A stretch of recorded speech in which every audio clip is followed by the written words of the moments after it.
Hello, Dr. Jim Palermo, coming to you on Black Friday. I hope that you had a wonderful turkey day with your family and friends. I hope that you're continuing to have a restful holiday um, amid the food and football and perhaps some shopping. When you get back around after family and friends and the festivities, when you're thinking again about graduate school, I hope that you'll tune in to this video and look at the content in week 14 for MELS 603, Resource Management and School Law.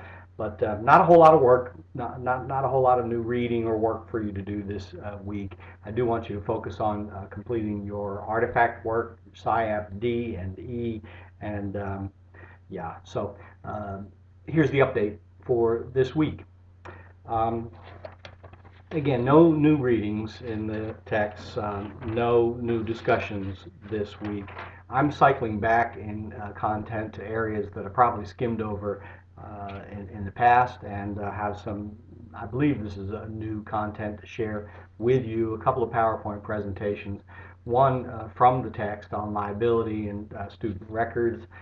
We did vaguely but briefly touch on one of these issues in one of our discussions, I know. But let's see.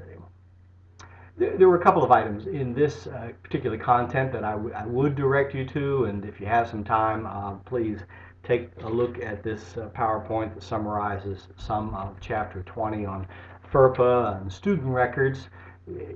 When you're working in schools, you're going to have some issues with student records. Know the law, please, and follow the law.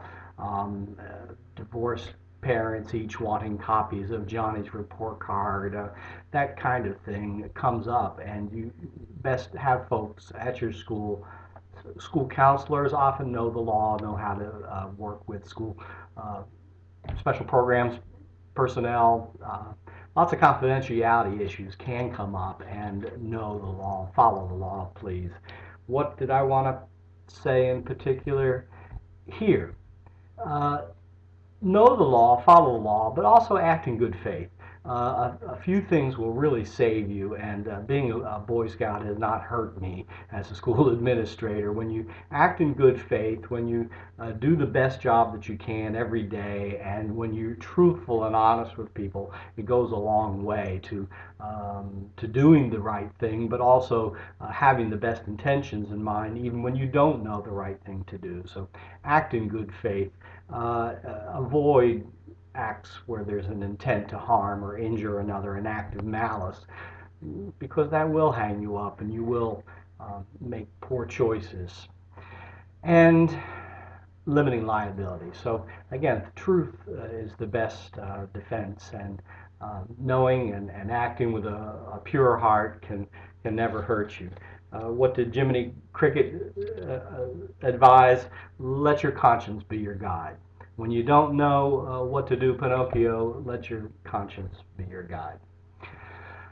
Okay. Also here in the Module 14 content, another PowerPoint that is more closely linked to our school resources theme. And take a look, please, at selection and retention for teachers.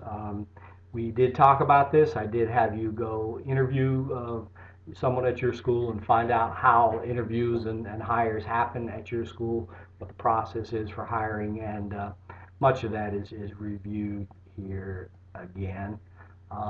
But a couple of things to point out, as I did with the other PowerPoint, and again, they're right down toward the end.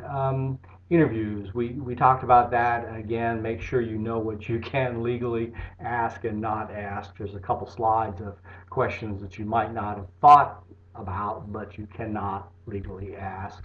And reference checks and screening. Your district probably has some policy concerning pre-employment screening, a process in place. Just know that it takes time, usually weeks. And a couple of tips here in the last couple of slides that I thought were worth circling back to after the interview. Make sure that you have a process and protocol in place for follow-up, contacting references if that still needs to be done. how and when do you offer the position? How much wait time is there? Are you competing with another school for this candidate? Those are things to discuss with your administrator and make sure that you don't let someone good slip away or rush the process when there needs to be checking and follow-ups. Confirmation of employment, when it gets time to actually offer a position to someone, how does that go? Who offers the job? Is it yourself or the principal, someone from HR? How and when does that process occur? And then finally, you do have your candidate on board. Don't forget how important retention is in those first couple of years.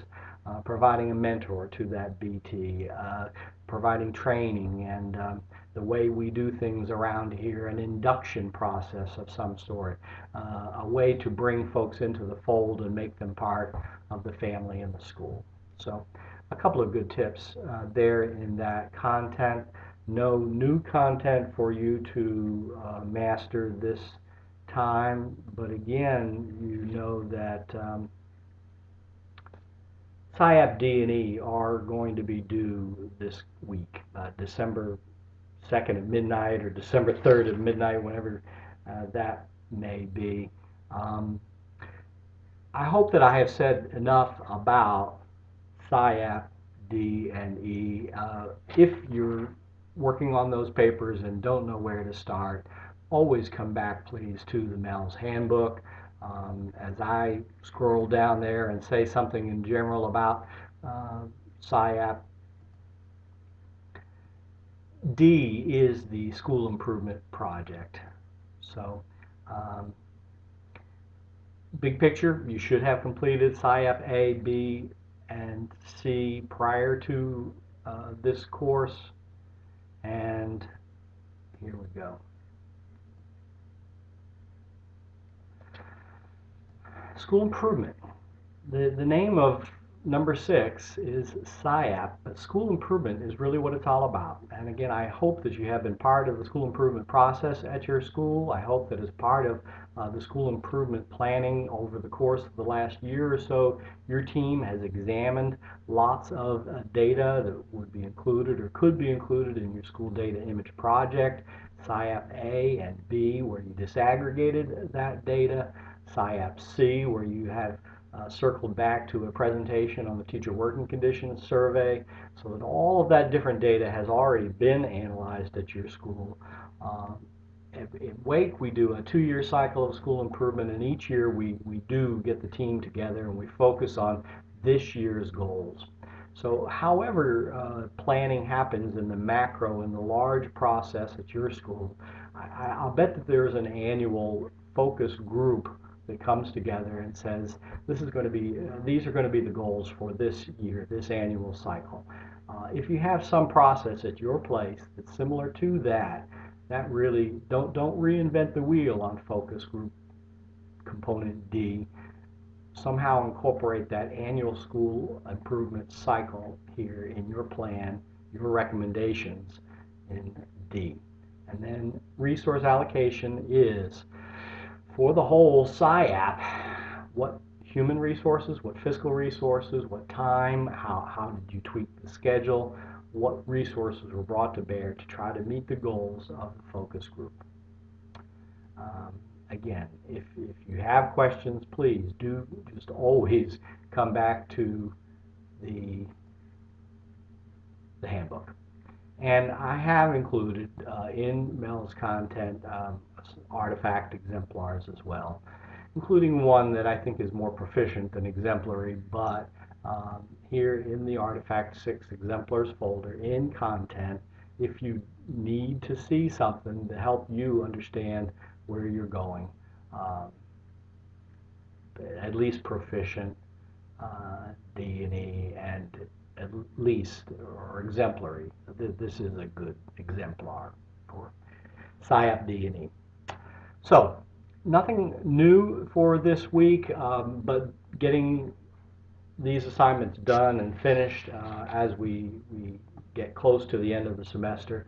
I'll ask that you have your SIAP D&E into Blackboard by Wednesday of this week, December 3rd, And again, one more week, December 9th, to get all remaining written work submitted in Blackboard for me to grade for this semester. Uh, we're coming to the end, folks. There will be one more announcement next week, and I hope again that you had a wonderful holiday with your family. Thanks.